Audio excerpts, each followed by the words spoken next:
आप देख रहे हैं न्यूज इनसाइडर के साथ प्रोग्राम स्पेशल रिपोर्ट, जिसमें दिन भर की अहम खबरें पहुंचाएंगे आप तक। जम्मू और कश्मीर के वज़ीर आला उमर अब्दुल्ला के माशीर नासिर असलम वानी की जानिब से आज बारामुल्ला और बिलावर के वाकयात पर नामानगारों से बात करते हुए दुख का इजहार किया गया। उन्होंने कहा कि जब ऐसे वाकयात होते हैं तो लोग चुनी हुई हुकूमत के पास आते हैं और उनसे जवाब तलब करते हैं, जबकि ये सारे सवालात एलजी मनोज सिन्हा से पूछे जाने चाहिए। उन्होंने कहा कि जब सिक्योरिटी की रिव्यू मीटिंग होती है या सिक्योरिटी के मामला तय करने होते हैं तब तो चुनी हुई हुकूमत को कोई नहीं पूछता और न ही वज़ीर आला को शामिल किया जाता है, जैसा कि कल दिल्ली में हुई मीटिंग में वज़ीर आला को मदऊ नहीं किया गया था और ना ही हालात के और वाकयात के बारे में उनसे पूछा गया था। उन्होंने कहा कि इसलिए हम कहते हैं कि जम्मू कश्मीर को रियासत का दर्जा जल्द अज जल्द बहाल होना चाहिए ताकि यकसा कार्रवाई हो सके और उसी का जवाब भी दिया जा सके। उन्होंने मजीद कहा कि अगर चुनी हुई हुकूमत से कुछ गलती या कमी पेशी रहती तो वो उसका जवाब जरूर देते। अब जाके एलजी साहब से पूछे, क्योंकि ये उनका हद इख्तियार है। यहाँ लॉ एंड ऑर्डर और पुलिस सारा उनके कंट्रोल में है, सारा सिक्योरिटी ग्रिड उनके कंट्रोल में है। कल भी आपने अगर देखा होगा जब मीटिंग हुई सिक्योरिटी रिव्यू की तो एलजी साहब भी बैठे थे होम मिनिस्टर के साथ, चीफ मिनिस्टर साहब वहाँ नहीं बुलाए गए और न कभी उनको इस बारे में कोई न मशवरा ही लिया गया, न इस पे ग्राउंड में क्या सिचुएशन है उसके बारे में कोई इतला दी गई। तो आपको ये सवालात उनसे पूछने चाहिए बनस्बत कि हमसे पूछे। लेकिन हम, जैसे आपने पहले भी कहा, नेशनल कॉन्फ्रेंस की इलेक्टेड गवर्नमेंट है, चीफ मिनिस्टर साहब एक इलेक्टेड चीफ मिनिस्टर हैं, इनको डिसीजन मेकिंग में होना लाजमी है। और यहाँ जो कंट्रोल इस वक्त अगर सिक्योरिटी के हवाले से या जो सिक्योरिटी फोर्सेस को ज़्यादा चौकन्ना करने के हवाले से या लोगों की मुश्किलात को कम करने के हवाले से, हम यही कहते हैं कि ये सब तब मुमकिन है जब यहाँ रियासत का दर्जा हो और कंट्रोल एक जगह हो जो चीफ मिनिस्टर साहब के पास हो। जम्मू और कश्मीर अपनी पार्टी के सदर सैयद मोहम्मद अल्ताफ बुखारी ने जुमेरात को शुमाली कश्मीर के बारामुल्ला जिले में सिक्योरिटी फोर्सेस के चेक पॉइंट्स को मुबैना तौर पर नजरअंदाज करने के बाद सिक्योरिटी फोर्सेस के जरिए गोली मारकर हलाक होने वाले ट्रक ड्राइवर की हलाकत की मजम्मत की।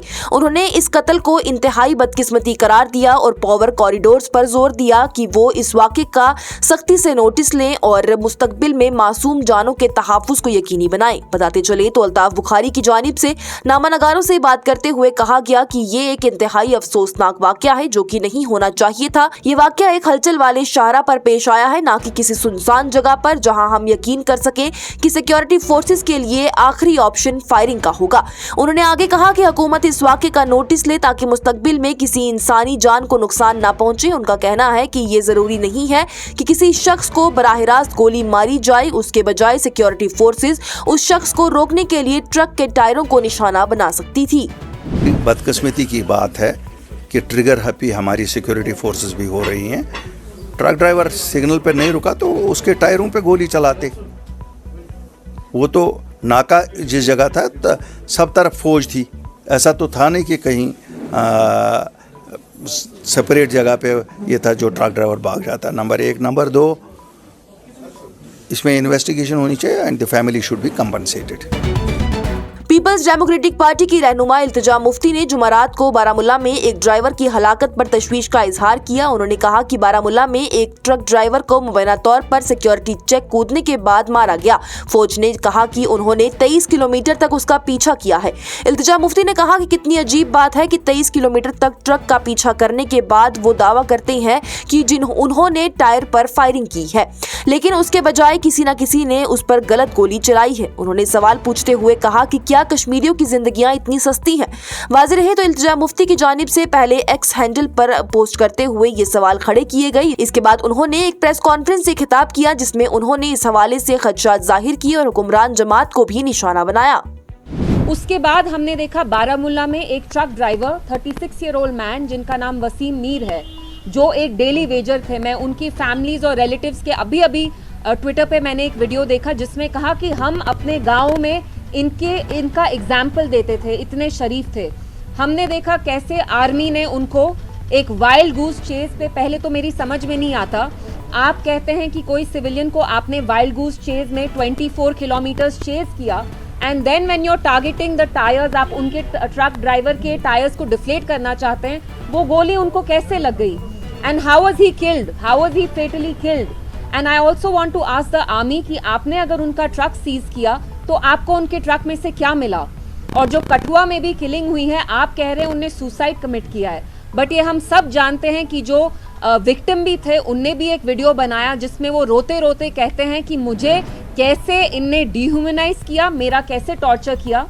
और मैं एक सवाल जो यहाँ की सरकार है मैं उनसे भी पूछना चाहती हूँ कि हमने देखा जब 2024 में अक्टूबर में इलेक्शंस हुए, कैसे भारी अक्सरियत से जम्मू कश्मीर पूरे रीजन में आपको लोगों ने इतना बड़ा मैंडेट दिया, इतनी भारी अक्सरियत से आपको लोगों ने ये रिस्पॉन्सिबिलिटी समाई दी। आपको ये रिस्पॉन्सिबिलिटी लोगों ने आपको इसलिए दी क्योंकि उनको लगा पिछले 5-6 साल में, स्पेशली जब से आर्टिकल 370 हटा, यहाँ आर्म्ड फोर्सेस हैं या जो यहाँ ब्यूरोक्रेटिक रूल चल रहा है, कोई अकाउंटेबिलिटी नहीं है, ना लोगों की सेंस ऑफ सेफ्टी है, ना सिक्योरिटी है। मैं आज एनसी सरकार से पूछना चाहती हूँ कि आप लोगों के मुंह पे ताला क्यों है? अगर आप हमारे लोगों को sense of safety and security नहीं दे सकते तो आप कुर्सी पे क्यों आए हैं? क्योंकि जब एलजी साहब की यहाँ एडमिनिस्ट्रेशन थी तब भी सेम माहौल था, पकड़ धक्कड़ का माहौल था। यहाँ जो इतनी सारी एजेंसीज हैं, वो एसआईए हो, नई नई एजेंसीज हो, पुरानी इंटेलिजेंस एजेंसीज हो, वो किसी को भी ओजीडब्ल्यू करार कह के, हाइब्रिड मिलिटेंट कह के उठाते थे, टॉर्चर करते थे। हमने सीपीआईएम के रहनुमा और एमएलए कुलगाम मोहम्मद यूसुफ तारिगामी ने आज जम्मू और कश्मीर में अलग अलग वाकयात में 2 नौजवानों के कत्ल की मजम्मत की और हुकाम पर जोर दिया कि वो उनकी मुकम्मल तहकीकात करें और मुजरिमों को कटघरे में लाएं। बारामूला के वाक़े पर उनकी जानिब से कहा गया कि गाड़ी को ज्यादा मोहतात अंदाज में भी रोका जा सकता था। उन्होंने सोशल मीडिया प्लेटफॉर्म एक्स पर इस वाक़े की कड़ी मजम्मत की और साथ ही बिलावर के वाक़े के हवाले से भी कहा कि ये बेहद चौंका देने वाला वाकया है जिसमें बिलावर में मुबैना तौर पर पुलिस के वहशियाना तशद्दुद का निशाना बनने के बाद एक 25 साला शख्स की मौत हो गई है। उन्होंने मजीद कहा कि एहतसाब को यकीनी बनाने और मुजरिमों को कटघरे में लाने के लिए जरूरी है कि इन दोनों वाकयात की मुकम्मल तफ्तीश की जाए। तिब्बी बदउनवानी के एक मुबैना मामले में महकमा सेहत और तिब्बी तालीम ने आज सोपोर के हकीम सनाउल्लाह अस्पताल में मुबैना तौर पर सर्जिकल गलती के बाद 2 डॉक्टरों के खिलाफ कार्रवाई की। साथ ही अस्पताल का ऑपरेशन थिएटर भी सील कर दिया। आपको बताएं तो 3 फरवरी 2025 को कान की सर्जरी के लिए तयशुदा एक मरीज ने मुबैना तौर पर हिस्टेरेक्टोमी करवाई थी, जिसकी वजह से रिपोर्ट्स में कंफ्यूजन के तौर पर उसे बयान किया गया।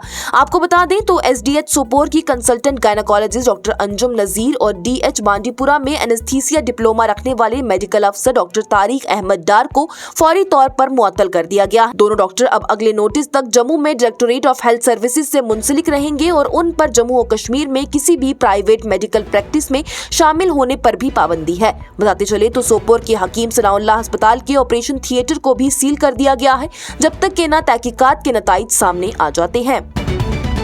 जम्मू और कश्मीर हुकूमत ने जम्मू के बिलावर इलाके में एक शख्स की मौत की मैजिस्ट्रियल जांच का हुक्म दे दिया है। कठुआ के जिला मजिस्ट्रेट डॉक्टर राकेश मनहास की जानिब से मामले की मजिस्ट्रेट इंक्वायरी करने का हुक्म जारी किया गया है। हुक्मनामे के मुताबिक इंक्वायरी 5 दिन के अंदर मुकम्मल करके जमा करवाई जाए। इस बात पर भी जोर दिया गया है कि इंक्वायरी मजिस्ट्रेट तमाम मुतल्लिका अफराद के बयानात रिकॉर्ड करके और काबिल इत्तलाक कवानीन के मुताबिक तमाम जरूरी तरीकाकार पर अमल करे। वाज़ेह रहे तो हुक्मनामे के मुताबिक तहसीलदार लोहाई मल्हार अनिल कुमार को बतौर इंक्वायरी मजिस्ट्रेट इस मामले की तहकीकात करने का हुक्म जारी किया गया है और हिदायत भी दी गई है कि वो मौत की असल वजह पता लगाएं और उस पर तफसीली रिपोर्ट जमा करवाएं। बताते चले तो इस मामले पर आज प्रेस कॉन्फ्रेंस से खिताब करते हुए पीपल्स डेमोक्रेटिक पार्टी के लीडर इल्तिजा मुफ्ती ने कहा है कि जम्मू कश्मीर में पकड़ धक्कड़ का माहौल एक बार फिर से शुरू हो चुका है। कस्टडी में ले जाकर लोगों को टॉर्चर किया गया है, लेकिन हुक्मरान जमात की जानिब से इस पर कोई भी बात नहीं कही गई है, जिन्हें लोगों ने इतना बड़ा मैंडेट देकर जिताया था। ये प्रोग्राम आप तक पहुंचाने में हमारे साथ ताउन किया है स्टार हॉस्पिटल सनत नगर बाईपास श्रीनगर ने, क्योंकि आपकी सेहत है हमारी तरजीह। आज की स्पेशल रिपोर्ट में इतना ही। दीजिए इजाजत। लेटेस्ट अपडेट्स के लिए देखते रहिए न्यूज़ इनसाइडर 24/7।